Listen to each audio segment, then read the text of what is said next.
I'm Old Fashioned is one of my all-time favourites. I've been playing this tune for many years.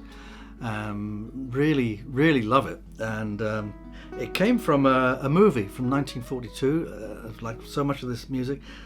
It was written by Jerome Kern with lyrics by Johnny Mercer. The movie, it was a Fred Astaire movie that Rita Hayworth was also in it. It was called You Were Never Lovelier.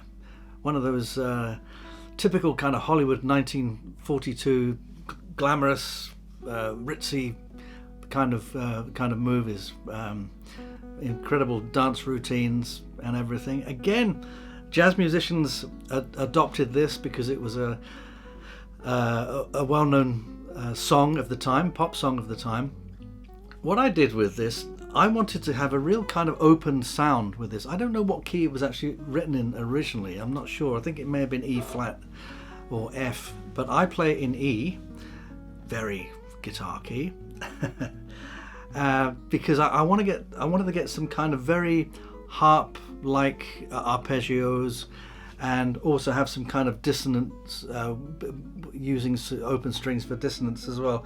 So playing an F on one string, but then having the open E, or playing a C on the third string, but then opening the B. So that's why I chose the key, and that harp-like thing. Also, sometimes I've done it before over the years ago when I used to play this.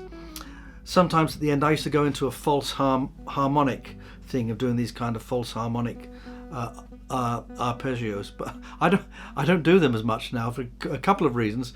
A lot of guitar players are doing that now, and I think it's they're very effective when they're used musically, but if you use them just as a gimmick, to say, oh, listen to this, because it is a great sound and it's very impressive.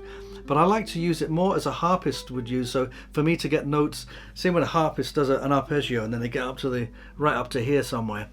Of course, we haven't got that on the guitar, so that's when I would then bring in those little false harmonics, mixing the real notes with the false harmonics.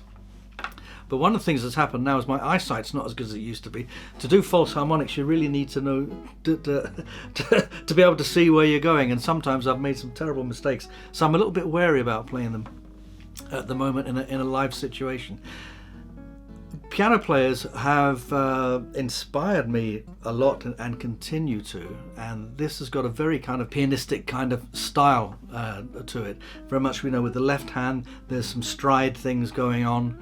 But actually, the person that really inspired me to play this first of all was my old friend Jack Emblow, the accordion player.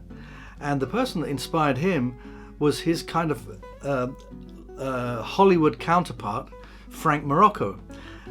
Jack Emblow used to do a lot of the movie sessions in London, in the London studios.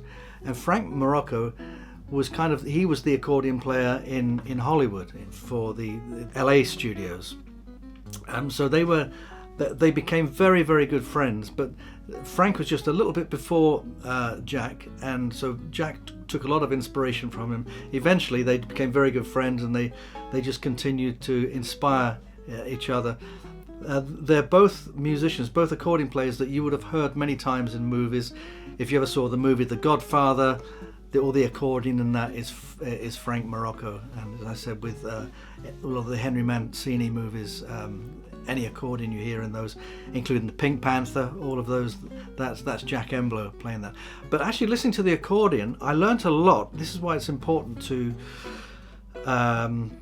listen to other instruments. Don't just stick with listening to the instrument that you play. And remember, listening to Jack and Frank playing the accordion and how they voiced everything, that I figured, because you can't imitate the piano. There's it's impossible to actually copy those. But it's with the accordion, it's like the guitar. You kind of pare it down a little bit. Another instrument like that is the vibraphone. Vibraphone, they play a lot of this similar kind of chord voicings that we do, a little bit sparse, and it's not great big chords like you play on the piano. So that's where a lot of my influences came there. So I wanted to do something that had started out really soft and beautiful, some harmonics in there. It's such a lovely melody. The melody just takes care of itself. And then just going into a little bit of stride, because remember, it's the 1940s, 1942. 1942 America. It's got that feel to it, and then going back again at the end, taking everything down to that more kind of reflective mood.